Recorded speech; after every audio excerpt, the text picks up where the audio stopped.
Hi Hawks! Today we're going to take a look at navigating your syllabus. Your syllabus contains vital information you're going to want to have throughout the entire semester. So here's a sample syllabus that I've gone ahead and I've highlighted some important information. This is going to be something that you'll want to do when you get your syllabus at the beginning of the course.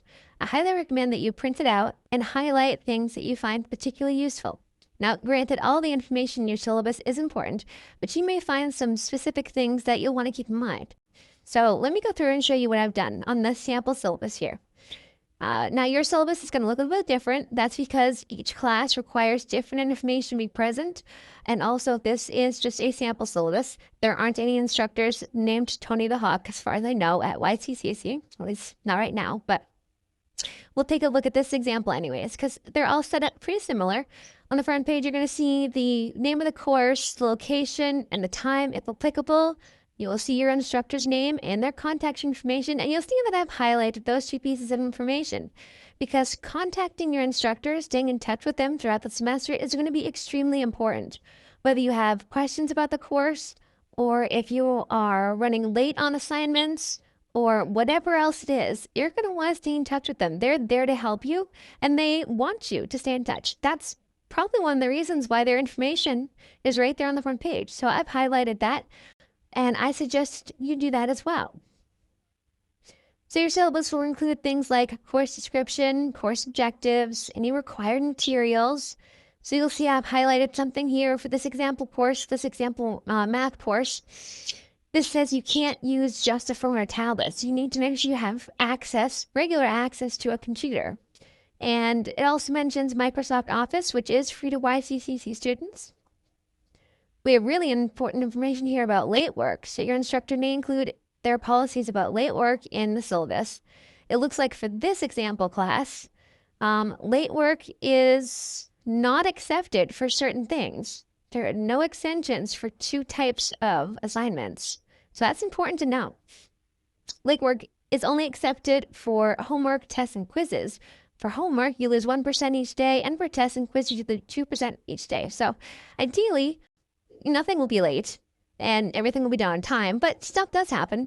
So if you are running late and your homework isn't submitted by the due date or your test isn't submitted by the due date, you don't have to lose hope. It looks like you still have a chance to submit it just with a few points taken off. So that's good to know. Your syllabus might include grading criteria, information about attendance and participation, academic misconduct. This is very important to read because you do not want to do this. There's going to be probably information about reasonable accommodations, so how to access or get in touch with the accessibility services.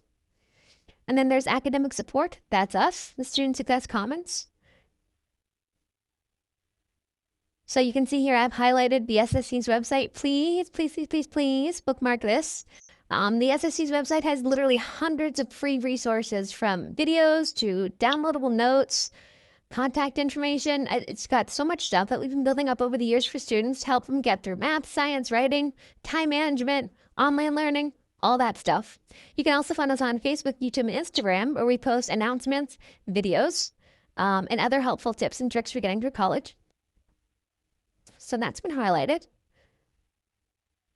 I've also highlighted information about the types of assignments that are going to be done in this class, as well as when they're due. It looks like in this example, we have something due on Wednesday and something due on Friday.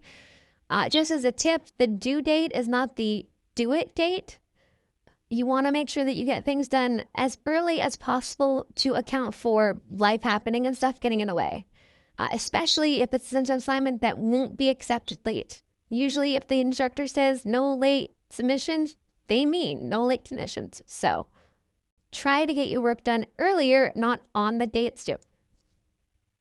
I've also highlighted here the types of documents that will be accepted when you submit via Brightspace. So I need to, make sure that I only submit the right kind if I'm a student here.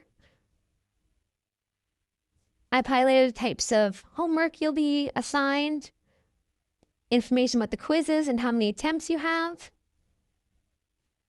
So again, your schedule, your syllabus might not look exactly like this, but you can go through and you can find vital information. And I definitely recommend, like I said, that you print it out at the beginning of the semester if you can. highlight things that you find particularly useful, make notes of things in your address book or in your calendar. Then remember, for more academic support, you can always reach out to the Student Success Commons.